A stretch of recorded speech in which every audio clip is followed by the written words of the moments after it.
Buenas hermanos, meu nome é Roberto Simões, do site Yoga Contemporâneo, e a gente vai partir para mais um podcast, mais um episódio. E aqui tentando pensar em formas mais propositivas e não tão de criticidade, né, de destruição do yoga, ou seja, propositivas à não dominação yógica ou como ser realmente livre no e pelo yoga. Porque a gente entende, e eu acho que muitos dos meus podcasts, videoaulas, os cursos na plataforma EAD e os meus textos no site, eu acho que eu deixo bastante claro que há instituições, né, que disputam a dominância no campo social do yoga. Eu acho que alguém que me acompanha pelo menos em 3 ou 4 episódios, ou já assina a minha plataforma, tem isso claro, né? Eu deixo, acho que de uma forma muito evidente, que realmente há instituições que brigam pela dominância do campo. Mas entenda que o poder não deve e não pode ser conquistado, dominado ou substituído, mas destruído. E aí eu vejo muitas pessoas dizendo, mas assim a sua retórica ela é uma contradição dos termos, porque se você quer com a sua fala, com a sua narrativa, destruir uma instituição, você acaba recaindo na proposta do pequeno fascista. Exato, cara. Você que chegou nesse rolê, você tá pegando a ideia. Mas não, brother. A proposta aqui não é a destruição, porque sim, é uma contradição dos termos. Mas é conquistar, dominar, substituir, destruir a sua servidão voluntária a estas formas de poder e não substituí-la pela destruição dessa, porque você iria então colocar uma outra peça, às vezes você mesmo como aquela posição. Então a proposta ela é anárquica. E a anarquia não é zona. Anarquia é nenhuma forma de poder instituída. Mas é impossível, a sociedade é tipo o céu cristão. Exato, brother, exato, perfeito.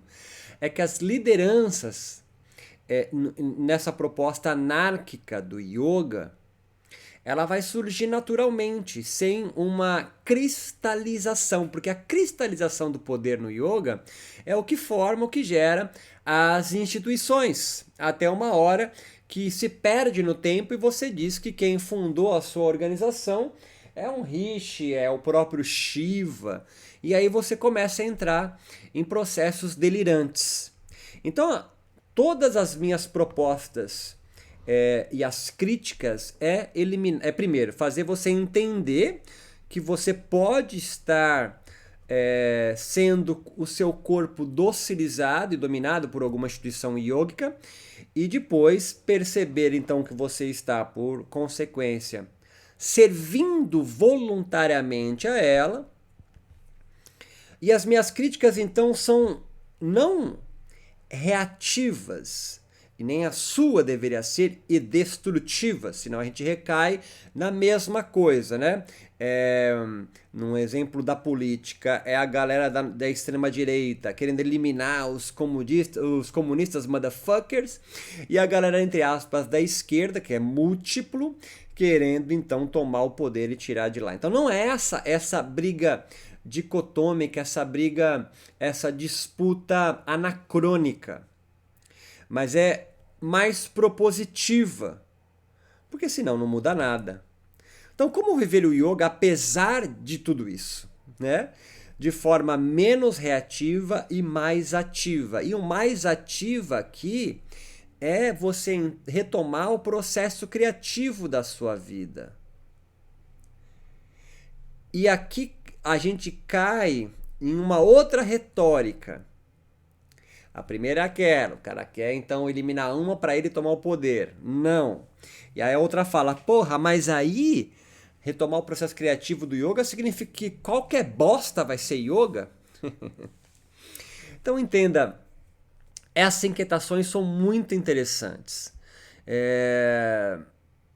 E que no final, essa fala, na verdade, do relativismo, dessas construções, da criatividade ao yoga, e não do universalismo, sacou? O cara da instituição é um universalista, ele acredita que há uma universalidade, uma definição, uma régua para o que é yoga, sempre em geral é a dele. Ninguém fala, sabe qual é que é o yoga, mas não é o meu. É uma fala desesperada de alguém que está saindo do universalismo com medo de cair no relativismo e aí se desintegrar, porque aí tudo pode ser. Como se libertar então também do relativismo, que seria então antagônico do universalismo? Então vem comigo nesse rolê aqui, tio. Se posso ser livre, se todos podem então construir seus yogas, o que é o yoga, né, meu? Como que eu posso saber se eu estou praticando yoga ou não? Qual é a régua de algo ser ou não ser yoga? Tudo é relativo e não sei como me guiar, e aí a maioria volta a se agarrar a universais, com medo de ser destruído pelo caos, ou virar um cínico, na pior acepção da palavra cínica, e se tornar um reativo, onde fica então xingando todos que gritam universalidade, mas não propõem algo novo. Então vou tentar ser mais didático.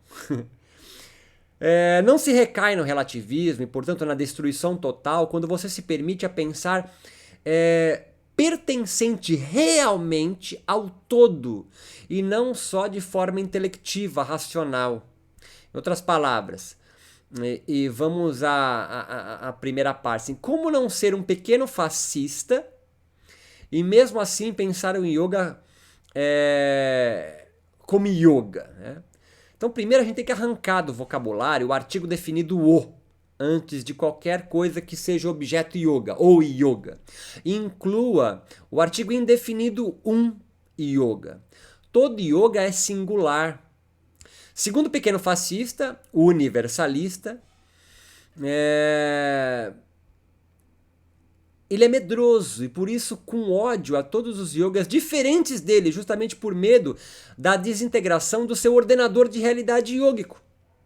Que se não for a régua, ele, né, a sua instituição, o seu mestre, ele odeia a todos, pois sua vida, e aqui não é uma metáfora, depende de uma base sólida para existir. Por isso as universalidades. Você tem dúvida, você vai no seu mestre, no seu brahmane, no seu tutor, no seu mentor espiritual, e ele vai dizer qual é que é. Então você não tem angústia.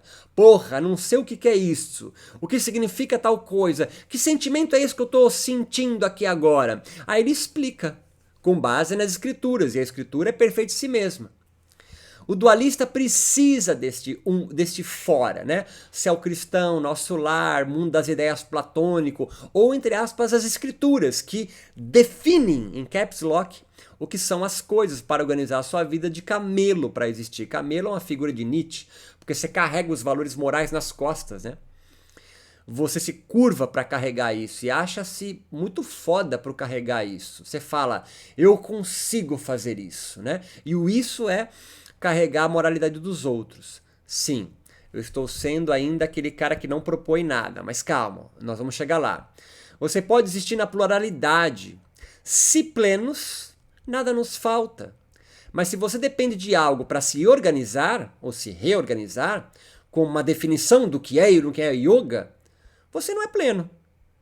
Porque você não sente a sua própria natureza de plenitude, pois é plena, inteira, completa, certo? Não é esse o discurso de todos?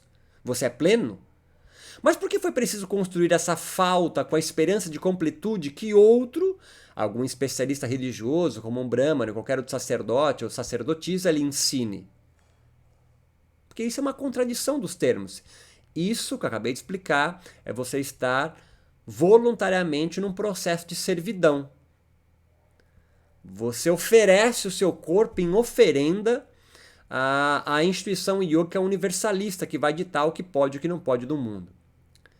Explicada essa espécie de essência do pequeno fascista e esse desejo por dominar o campo e organizar vidas, porque esse é o princípio da devoção a alguém, portanto, a fundação de uma igreja, e gerar justamente esse anseio que lhe impulsiona, motiva, ou seja, foi gerado em você um desejo, nas universalidades, de angústia. O medo por algo que você não sabe o que é. E aí você fica dependente de alguém, o especialista. Isso é um sinal que o seu desejo foi absolutamente capturado por um aparelho de desejos. Ou da igreja no qual você está afiliado. Eu sou de Yogananda, eu sou de Vivekananda, eu sou Aurobindo, eu sou do Iyengar, eu sou do Vedanta. Ou seja, você está sendo privado da dúvida. A dúvida é algo inaceitável a qualquer instituição de dominação e docilização de corpos. O corpo dócil não duvida, obedece. Por isso, vida de camelo. Como não cair no relativismo, então? A gente volta à nossa primeira pergunta, e muito menos nesse universalismo sacerdotal que a gente descreveu até agora, em que todas as explicações, num papel talvez que eu esteja exercendo agora, tentando me fugir, eu não caio. Então eu vou tentar ser mais pragmático. Permitindo-se ter diversas experiências, corporais mesmo, pois os pensamentos são ideias do corpo. Se você não pega esse rolê aqui, vai fazer meu curso de Spinoza, Ética e o Yoga. Essa diversidade de experiências que você se promove vai ajudar você a formar você mesmo, e não outro lhe contando algo que você se esforça para não cair nisso, né? Porque se você cai na organização de fora, aí você volta para o primeiro rolê. Se você acha que todas as opiniões sobre um objeto são verdadeiras, você cai no relativismo. Eu estou tentando construir o perspectivismo, ou seja, múltiplas perspectivas advindas de 1000 formas de experienciar o mesmo objeto, no caso aqui um yoga qualquer, por exemplo, o Ganja Yoga, o Swasti Yoga, o Yoga Terapia, o Silva Yoga. Olhando este objeto por diversos ângulos, você estará mais próximo da verdade dele, e não por ouvir falar. Que dele? Do objeto, mas por experiência do seu próprio corpo. Aí quanto mais vivência você tiver deste yoga específico, e aí você pode usar qualquer objeto, tá certo?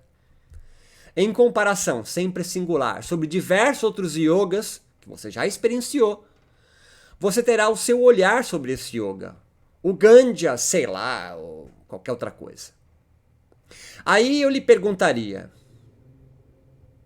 como esse yoga aí, esse que é bem estranho, né? Que não se parece com nada tradicional que já foi apresentado para você ou que você já experienciou em letras caps lock. Como esse yoga encontrou você? Esse yoga é diferente. Esse yoga que você dançou em vez de ficar parado, repetindo posturas como um soldado. Você irá me responder de 1000 formas essa minha pergunta. Mas uma delas será certeira. Por exemplo, quando você disser, nossa, essa experiência, esse encontro que eu tive com esse yoga me alegrou ou me entristeceu. Se compôs comigo ou decompôs comigo. Aumentou ou diminuiu minha potência. E aí você vai ter não uma definição do que é yoga. Porque essa pergunta ainda está num mundo dual. Que você busca a essência das coisas. As coisas não têm essência, brother. E essa é a desconstrução, a desformação que eu tento fazer no meu curso, chamado Desformação em Yoga. Não há uma essência das coisas que depois você compara. E esse é teu medo. O medo por se desorganizar. Imagine você entrar para dançar numa pista de dança, ou na rua, sei lá onde você quiser, numa balada. Uma música que você nunca experienciou, você nunca ouviu aquela música, você não tem uma referência de passos daquela música. O que você faz? Fica parado travadão, duro, rijo, e você se enrijece para não ser afetado por aquela música e a dança de outros corpos que provavelmente estarão dançando ali.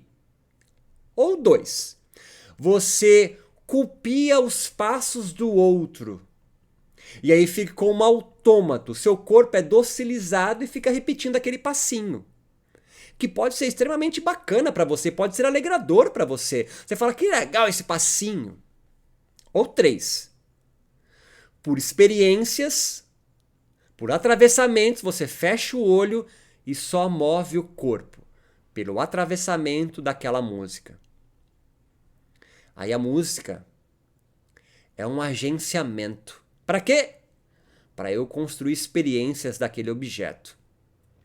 O yoga pode ser um agenciamento. Para quê?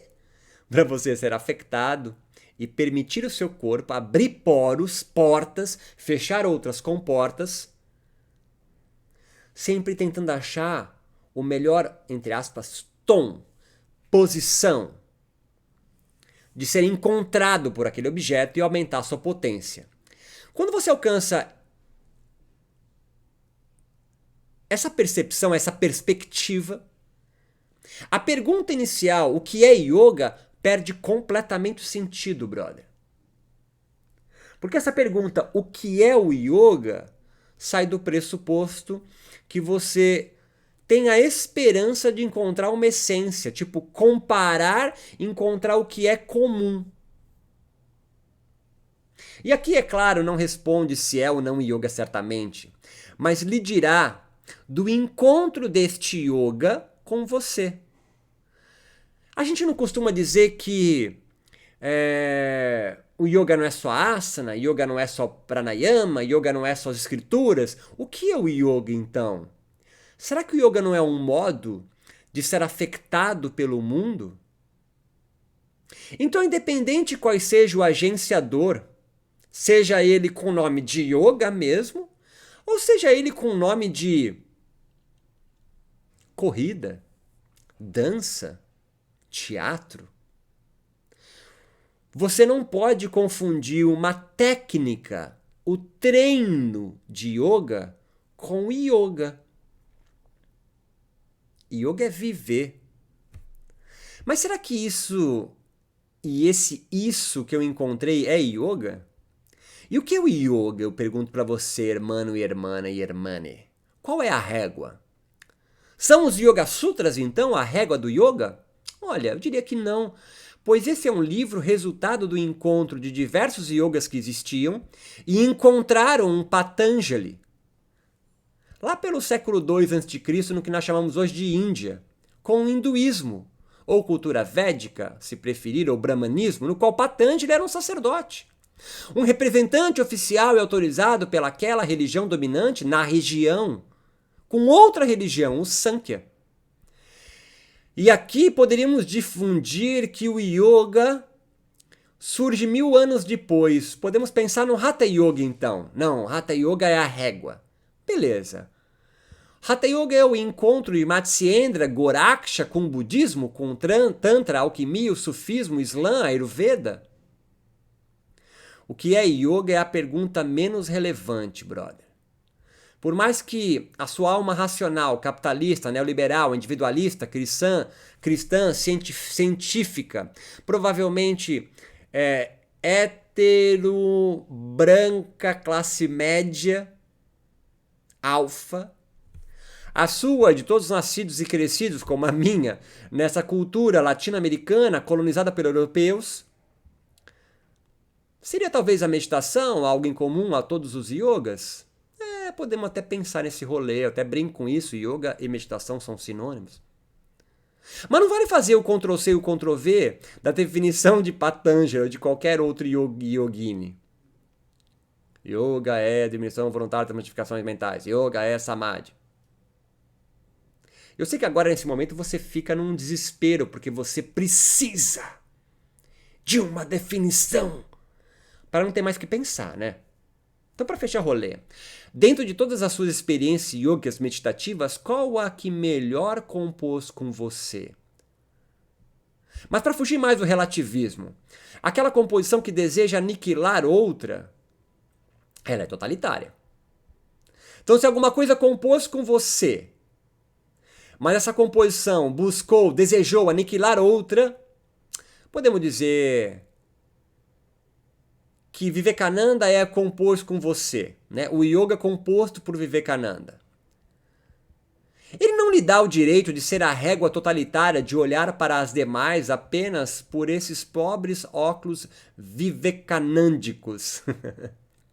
Pois será exigido de você, no mundo não dual e monista, experienciar o outro que se apresenta diferente de 1000 maneiras e construir 1000 perspectivas sobre o mesmo outro. Percebe que há mais pequeno-fascistas do yoga, e em qualquer outra área, do que um liberto em vida, alguém em Kaivalya? Ou seja, se eu respondesse a sua pergunta sobre o que é o yoga, ou se isso é ou não é, eu seria um pequeno fascista. E aí a sua angústia continua, porque você fala assim, então caralho, tudo pode ser yoga? Para você, algo pode ser yoga, outros não podem ser yoga. Depende de como te afeta. Mas isso não lhe dá o direito do que afetou você e compôs dizendo que aquilo é yoga, dizer que o outro não é. Então sim, tudo pode ser agenciado para produzir o yoga no outro. Mas isso não significa que a opinião do outro seja adequada para eu fugir do relativismo. Como assim? Não é porque o outro falou, não, isso aqui é yoga porque eu criei. Eu falei, aí você fala, beleza, cara. E como ele tem afetado outros corpos? O que outros corpos que são afetados pelo que você chamou de yoga têm construído? Talvez seja essa uma forma de você fugir do relativismo. Por mais que volto a reiterar pela terceira vez, essa é a pergunta menos relevante. Porque você, quem é você? Você é o organizador de mundos yogicos? Para que você quer responder essa pergunta? Eu sei por quê, você também já sabe agora.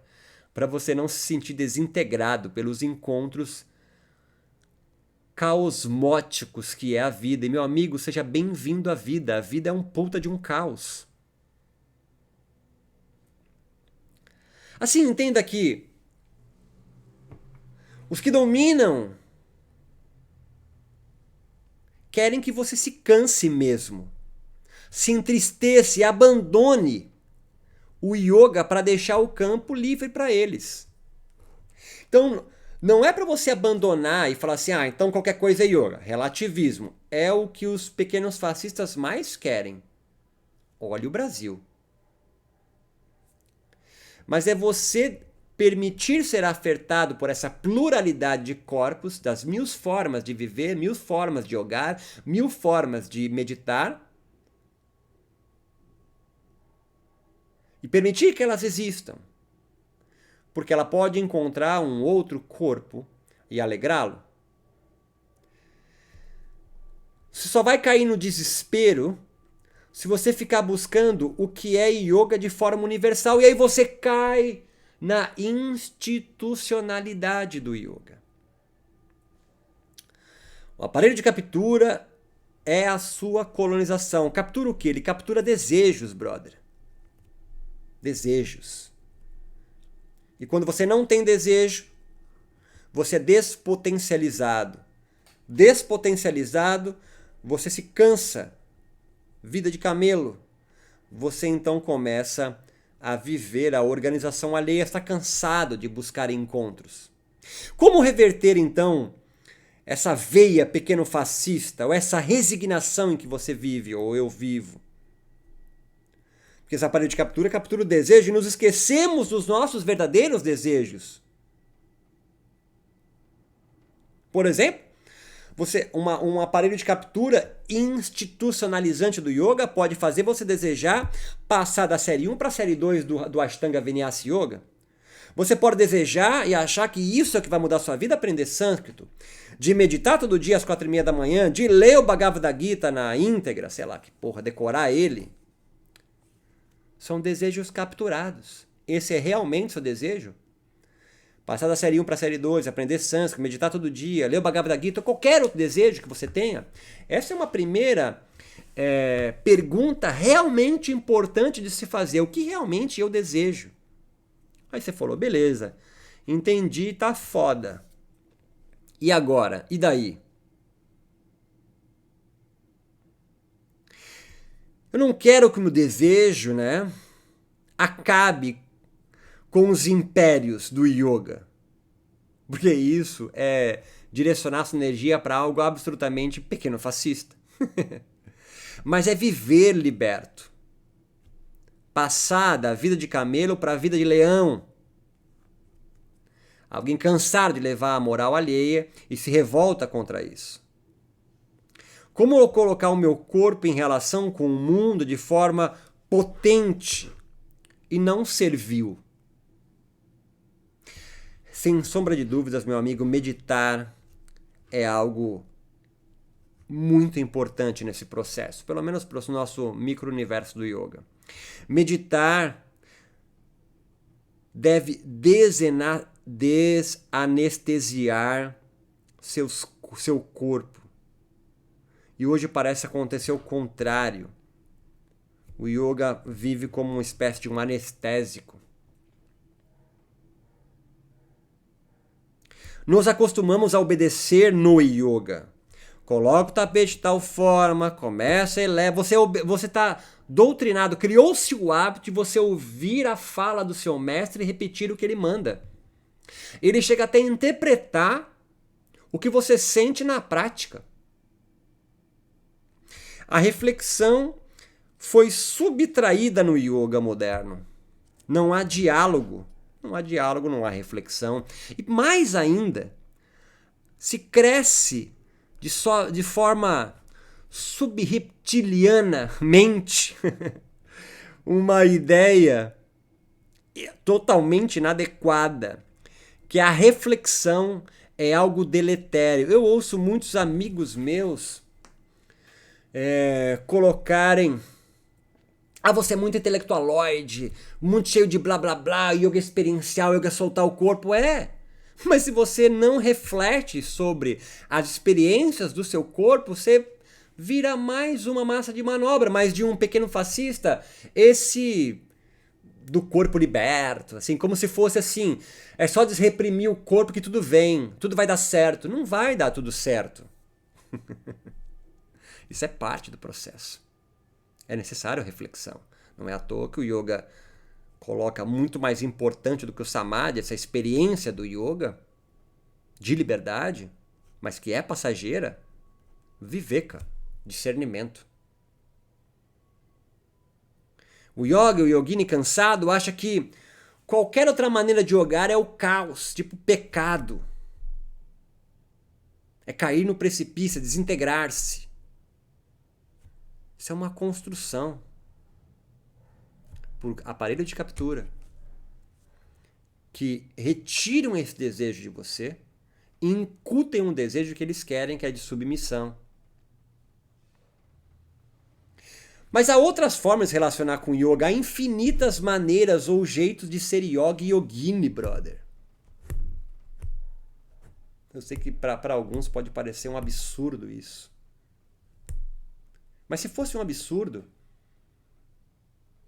o yoga de Patanjali não seria um Ctrl-C ou Ctrl-V do Sankhya, e Goraksha e Matsyenda não sofreriam influências do budismo, do sufismo, do tantra e diversas outras influências, assim como o yoga moderno com outras tantas. O yoga sempre foi plural. Há levantes constantes para outras formas de viver diária. E não apenas na esperança de um dia as minorias tomarem o poder, essa discussão ingênua. Sempre haverá instituições de yoga dominando yogis. O que mais se ensina hoje no yoga é obedecer, fornecer moral, formas de viver prontas. Como praticar, como orar, como cantar mantra, como descer na ponte, como fazer, sei lá, Trikonasana, Ujjayi. Tá tudo pronto. Formas nomádicas e não sedentárias de yoga.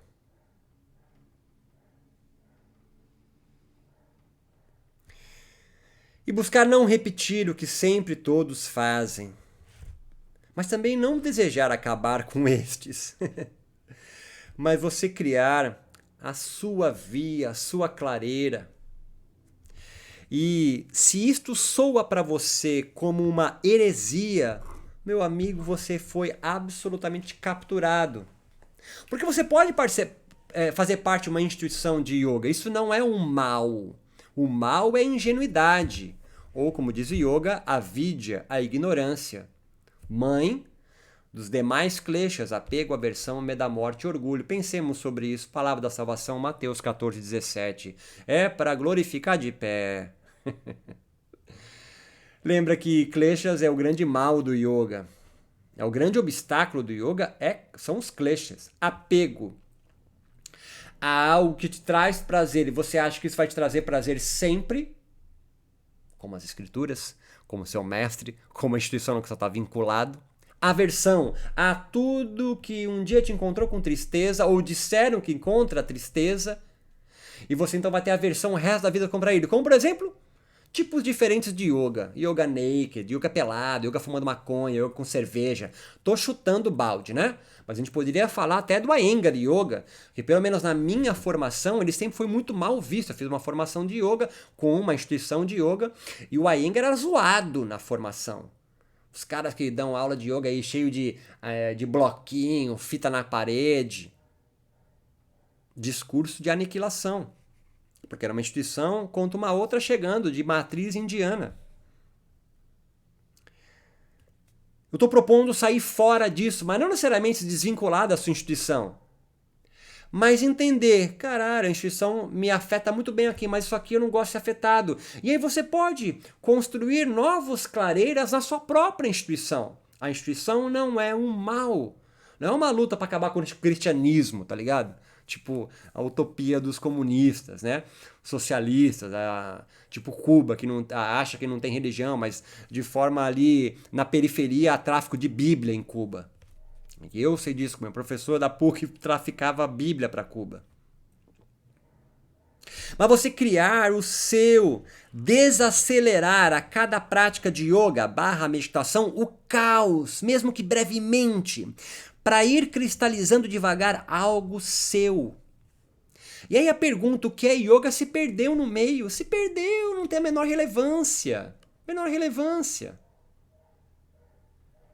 Mas os encontros, isso, que alguém deu um nome de yoga ou não, atravessa você.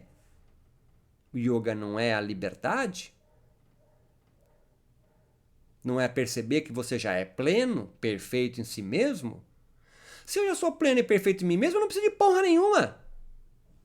Eu posso me utilizar do yoga como uma máquina de guerra, para pegar o conceito de Deleuze e Guattari, para me ajudar a ser atravessado, encontrar outros corpos com mais potência.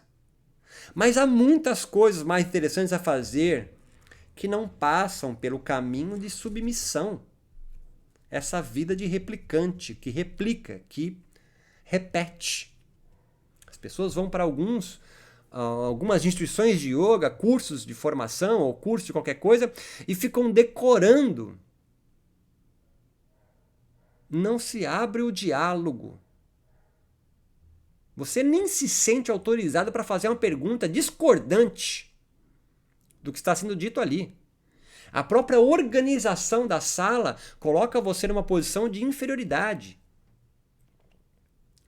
As vestes de quem está ministrando o curso é diferente da sua. A posição dele é diferente. Às vezes está num patamarzinho mais alto.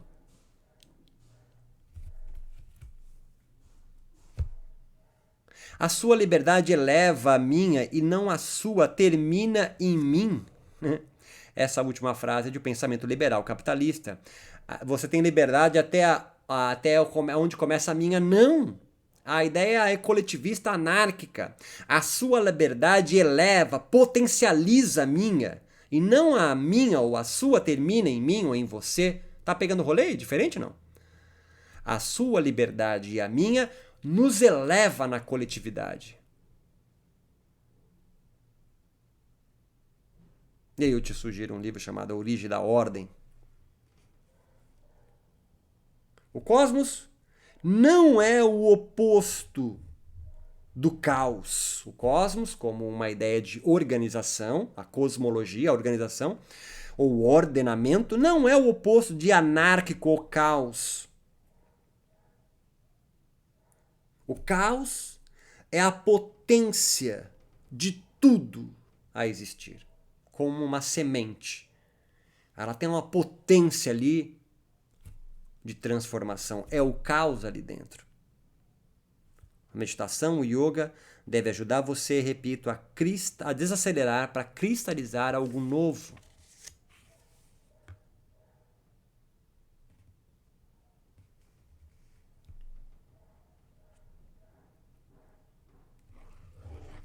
Assim, yoga pode romper com essas axiomáticas, seja transcendentes, de devoção aos mestres. O yoga deve desterritorializar essas formas tão mercantis no qual o yoga vive hoje. Essa paranoia do Estado em territorializações, todos os fluxos novos, essa paranoia de ver uma pluralidade de yogas germinando e como isso é a desintegração do yoga em si, isso é paranoico. Isso é construído pelas instituições para que você, fazendo parte do rebanho, elimine outros yogas de existir. Eliminando outros yogas de existir, existirão poucos yogas no mercado e, como, portanto, eles ganharão muito mais do que tendo muito mais. A pergunta, então, não é o que é o yoga, mas quais os yogas no mercado, no campo onde ele atua, vem potencializando a sua vida? Essa é a pergunta mais importante. Meu nome é Roberto Simões, site Yoga Contemporâneo. Quer saber mais? Entra no meu site www.yogacontemporâneo.com. Acessa a minha plataforma EAD, tem cursos de graça lá.